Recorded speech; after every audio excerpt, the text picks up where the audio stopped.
En general, la soja, el productor agropecuario de la zona, en muchos casos produce su propia semilla. Para producir la propia semilla, bueno, hay que ser medio artesano, ¿no es cierto? Porque evidentemente el productor no dispone de las comodidades que dispone un semillerista. Pero yo te puedo decir, en 40 años que tiene este laboratorio, que hay gente que realmente trabaja de forma excelente, ¿no es cierto? Y hay gente que va aprendiendo y va logrando mejores resultados. La soja para semilla requiere de un trato especial respecto de la soja comercial. Basta con decirte que, por ejemplo, en el caso de infecciones de chinche verde o de chinche de la alfalfa, en el caso de la chinche verde, para una soja comercial, con dos chinches por metro se pulveriza. Si la soja es para semilla, con unas chinches por metro se pulveriza. En el caso de la chinche de alfalfa, con una chinche por metro se pulveriza. Si el lote va a semilla, es conveniente pulverizar con media chinche por metro. ¿Qué diferencia hay entre la soja comercial y la soja de semilla? No hay ninguna diferencia. Y si está muy bien trabajada la soja comercial, lo que se le hace comercialmente se arriba a una buena calidad de semilla. Lo que pasa que cuando uno va a recolectar una soja para semilla, normalmente lo que hace es dar 2 o 3 vueltas alrededor del lote para limpiar las orillas, ¿no es cierto? Porque siempre donde normalmente hay más maleza, hay más chinche, porque la infección de la chinche es de la orilla hacia el centro, y con su aparato bucal que le produce una incisión a la semilla, produce daño, ya que no solo le saca sustancia al grano de soja, sino que inyecta una saliva tóxica que va deteriorando la calidad. Ahora, ingeniero, en cuanto al almacenaje de la soja, ¿influye también el silo común, el silo bolsa? Sí, absolutamente, absolutamente. Cada tipo de almacenaje, cada forma de almacenaje tiene sus cuestiones a favor y sus cuestiones en contra. Nosotros cuando se empezó con el silo bolsa teníamos dudas. Sin embargo, está demostrado que almacenando una soja en un silo bolsa, logrando muy buenas condiciones de aislamiento, guardándolo con la humedad y la temperatura adecuado, es un muy buen lugar para almacenar. Lo que hay que tener cuidado es que el silo no sea perforado, que a raíz de ahí entre humedad en el silo, etcétera, etcétera, y eso entonces sí produce un deterioro. Un silo bolsa muy bien cuidado es perfecto para el cuidado de la semilla. También un silo de chapa donde vos estés provisto con una aireación adecuada, cosa que vos puedas llevar la temperatura de la semilla almacenada ahí a una temperatura más baja, que hace que todos los procesos de descomposición sean más lentos, también sirve, ¿no es cierto? Y la otra cosa que hay que tener cuidado son con las humedades. Cuando vos provees a un silo de aireación, si vos usás mucho la aireación, podés ir bajando la humedad. No es conveniente bajar demasiado la humedad de la soja. Lo ideal está entre 12,5 y 14% de humedad, porque si te vas por debajo de eso, todos los trabajos que tenés que hacer después de clasificado, de inoculación de la semilla, te arriesgan al deterioro si estás con menos de 12 de humedad. O sea, lo que se produce es daño mecánico post cosecha, además de los daños mecánicos durante la cosecha, ¿no es cierto? Entonces es bueno o es ideal que la soja esté entre 12,5 y 14 de humedad para ser utilizada como semilla. Ahora, ingeniero, volviendo un poquito a lo que dijo anteriormente, muchos productores producen su propia semilla. En este caso, producen su propia semilla de soja. ¿Cuál es la calidad que hoy en día tiene el productor agropecuario en cuanto a la semilla de soja? Bueno, yo te decía que este año la calidad de la semilla es muy variable. Nosotros este año fuimos a unas jornadas de laboratorios de análisis de semilla en Rosario, y se habían censado hasta ese momento algo de 6.000 muestras o 5.800 muestras de esta cosecha en las provincias de Buenos Aires, Entre Ríos, Córdoba y Santa Fe. El promedio de los datos de PG estaba en 48 o 46% y el promedio de los datos de PG curado andaba en 72-74%. No hay antecedentes, ¿no es cierto?, de una calidad tan baja. Yo lo que te puedo contar de lo que hemos hecho nosotros hasta ahora acá, si bien hay semilla de mala calidad, hay mucha semilla rescatable y también hay semilla buena. Yo te lo puedo dividir en dos partes. La semilla que fue cosechada antes del temporal y después del temporal. La que fue cosechada antes del temporal, en general, si se le bajó la temperatura de almacenaje y no se cosechó demasiado seca, está en general en buenas condiciones. La que se cosechó después del temporal, nos encontramos de todo. Pero ahí es donde aparecen esas diferencias importantes. Un PG tal cual entra la semilla es completamente arrasado por los patógenos que tiene la semilla pegada en el tegumento, ¿no es cierto? Y ese efecto produce valores de germinación de 40, de 50, de 30, de 10. Y nos sorprende al colocarlo curado, cuando controlamos esos patógenos que están en tegumento de la semilla, ¿no es cierto?, que llegamos a 80, 90. Eso no es de cualquier año, es de porque hubo un temporal muy prolongado. Cuando la semilla llega a madurez fisiológica, ¿no es cierto?, y se seca, hay que cosecharla.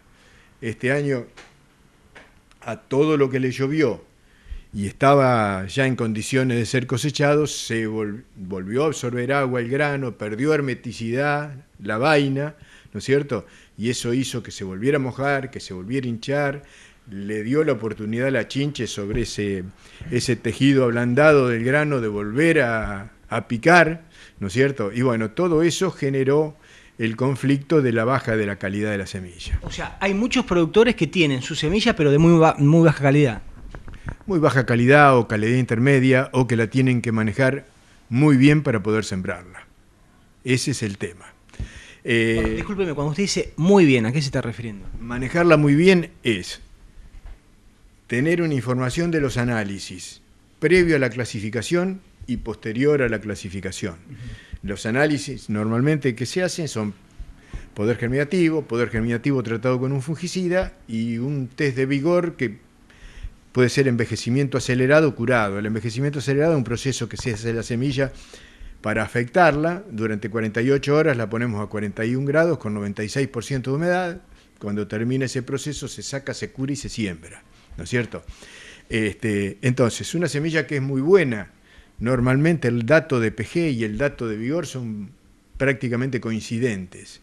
Una semilla que es buena puede tener un escalón de 6 a 10, y una semilla que ya se empieza a deteriorar, empieza a mostrar una diferencia entre el PG curado y el envejecimiento acelerado curado de más de 10. Además, todo eso es dinámico, no es estable. La semilla se sigue deteriorando. ¿Qué tiene que pasar para que no se deteriore? Haber logrado 12, 13 grados en la semilla de temperatura, porque si la guardamos con 20, la velocidad de deterioro es mucho más rápida. Que no esté demasiado expuesto en la primavera cuando suben las temperaturas, para que esa temperatura no siga subiendo, ¿no es cierto? Y que la humedad no sea más de 14, como decíamos hoy. Que no sea menos de 12, pero que no sea más de 14 y medio. Si está fría la masa de la semilla, no pasa demasiado. Si además de 14 y medio de humedad, nosotros tenemos una semilla con 18 o 20 grados, es un combo para acelerar todos los procesos de deterioro, donde también intervienen los patógenos de la semilla, etc. A lo mejor todavía no manejan estos números, pero ¿qué porcentaje de productor debe afrontar esta situación de tener una mala calidad de semilla? Mirá, un productor trae, por ejemplo, 4 o 5 muestras de semilla y tiene 2 que cosechó antes del temporal y 3 que cosechó después del temporal. Obviamente el manejo es distinto. Sí, por supuesto, pero en cuanto a la cantidad de productores que se vieron afectados por el temporal y por ende tiene a lo mejor... Son muy pocos los que no están afectados. Son muy pocos los que no están afectados. Los que no están afectados. Porque alguien consiguió una semilla antes del temporal, o 2, y las otras 3 variedades sí. Sí.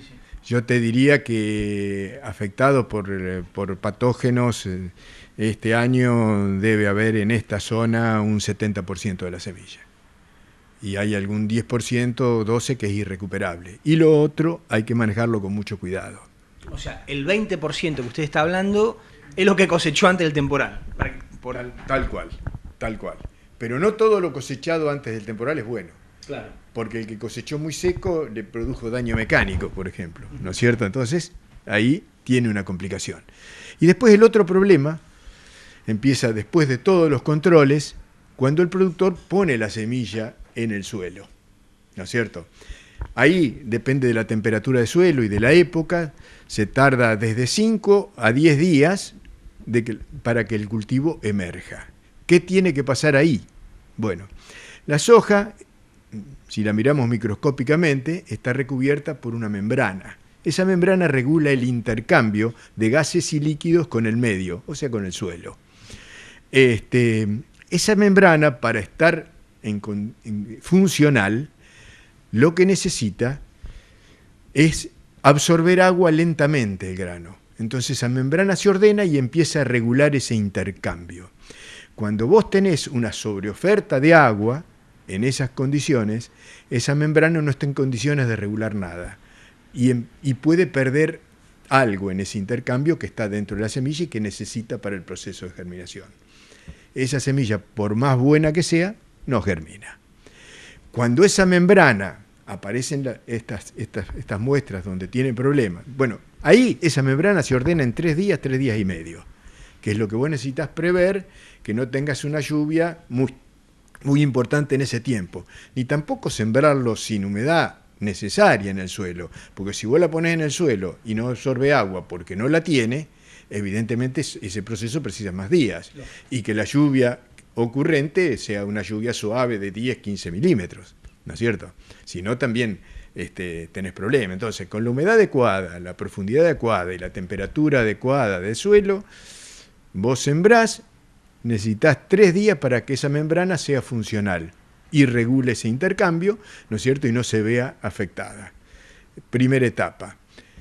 Con toda esta semilla que se va a sembrar que tiene daños, ese periodo que se requiere es mayor, porque ¿qué le pasa a esta famosa membrana? Está deteriorada, está rota. Entonces, en esos sectores que está roto, porque pueden ser pequeños sectores o más grandes sectores, no regula nunca. Entonces, cada vez que tenga un exceso de agua, por ejemplo, la semilla queda desprotegida y hace que no germine.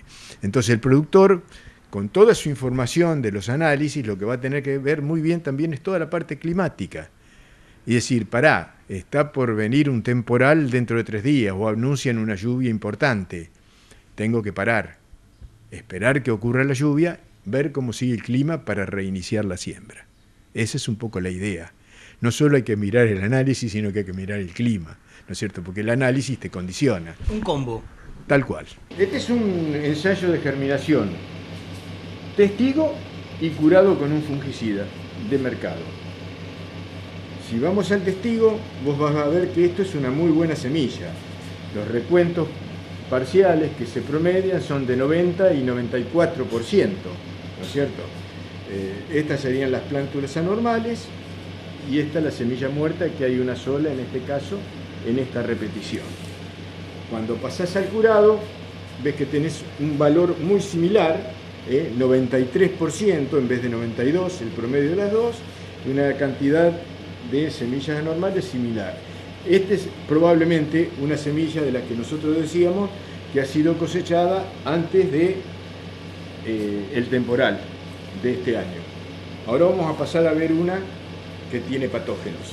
Bueno, esta es una semilla que seguramente se cosechó después del temporal y que se vio afectada por patógenos. Fíjense que tanto las semillas muertas como las plántulas anormales, ¿no es cierto?, están afectadas por desarrollos de distintas especies de hongo, fusarium, etc.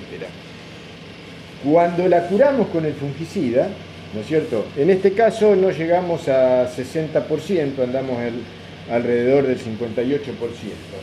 Acá andamos en 77% con el curado, ¿no es cierto? Controlamos bien el hongo, fíjense que las anormalidades son por otras causas, raíz primaria atrofiada, coleoptile atrofiado, plántulas deformes, ¿no es cierto? Ese tipo de anormalidades, pero desaparecen los patógenos que veíamos en el otro caso.